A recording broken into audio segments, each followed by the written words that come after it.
ലോക്സഭാ തെരഞ്ഞെടുപ്പിൻ്റെ ഫലം ഏതാണ്ട് പൂർണ്ണമായ നിലയിൽ പുറത്തു വരാൻ ഇനിയും സമയം കുറച്ചുകൂടി ഉണ്ടെങ്കിലും കേരളത്തിൻ്റെ ഒരു പൊതുചിത്രം ഏറെക്കുറെ ബോധ്യമായിരിക്കുകയാണ്. ഭാരതീയ ജനതാ പാർട്ടി, ദേശീയ ജനാധിപത്യ സഖ്യം ഇതാദ്യമായി കേരളത്തിൽ ഉജ്ജ്വലമായിട്ടുള്ള വിജയം നേടിയിരിക്കുക. ഭാരതീയ ജനതാ പാർട്ടി സംസ്ഥാനത്തിൻ്റെ ചരിത്രത്തിൽ ആദ്യമായി താമര ചിഹ്നത്തിൽ ഒരു സ്ഥാനാർത്ഥി വലിയ ഭൂരിപക്ഷത്തോടുകൂടി വിജയിച്ചിരിക്കുന്നു എന്നുള്ളത് ഒരു വലിയ മാറ്റത്തിൻ്റെ തുടക്കമാണ്. കേരള രാഷ്ട്രീയത്തിൽ വലിയ മാറ്റമുണ്ടാവും ഈ ലോക്സഭാ തെരഞ്ഞെടുപ്പോടുകൂടി എന്നുള്ളതായിരുന്നു ഞങ്ങൾ തെരഞ്ഞെടുപ്പ് കാലത്ത് ജനങ്ങളെ മുമ്പിൽ വെച്ച കാര്യം. നരേന്ദ്രമോദിജിയുടെ വികസന അജണ്ട കേരളത്തിലെ ജനങ്ങൾ സ്വീകരിക്കും എന്നുള്ള കാര്യം കൂടി ഞങ്ങൾ ഈ തെരഞ്ഞെടുപ്പ് കാലത്ത് പറഞ്ഞിരുന്നു.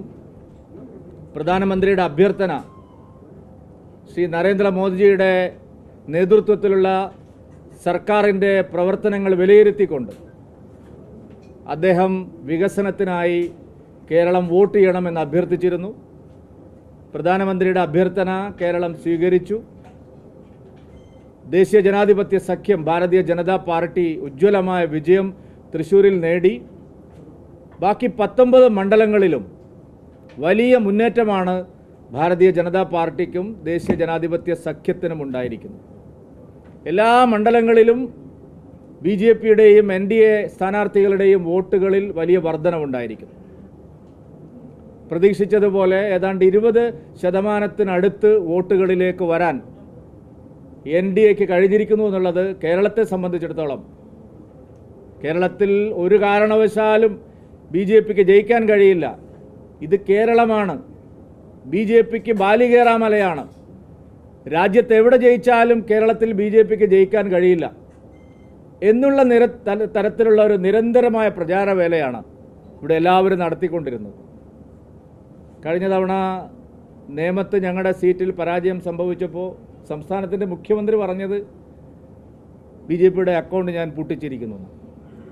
അത്രയും ജനാധിപത്യ വിരുദ്ധമായിട്ടുള്ള, അത്രയും പരസ്പര ബഹുമാനമില്ലാത്ത ഒരു രാഷ്ട്രീയ നിലപാട് സ്വീകരിക്കുന്ന നാട്ടിൽ എല്ലാ പ്രതിബന്ധങ്ങളെയും അതിജീവിച്ചുകൊണ്ട്, എല്ലാ കള്ളപ്രചരണങ്ങളെയും അതിജീവിച്ചുകൊണ്ട്, എല്ലാ തരത്തിലുള്ള വർഗീയ ധ്രുവീകരണത്തിനും അതുവഴി വോട്ടിനും വേണ്ടി നടത്തിയ ശ്രമങ്ങളെയും അതിജീവിച്ചുകൊണ്ടാണ് ഭാരതീയ ജനതാ പാർട്ടി ഉജ്ജ്വലമായിട്ടുള്ള വിജയം നേടിയിരിക്കുന്നത്.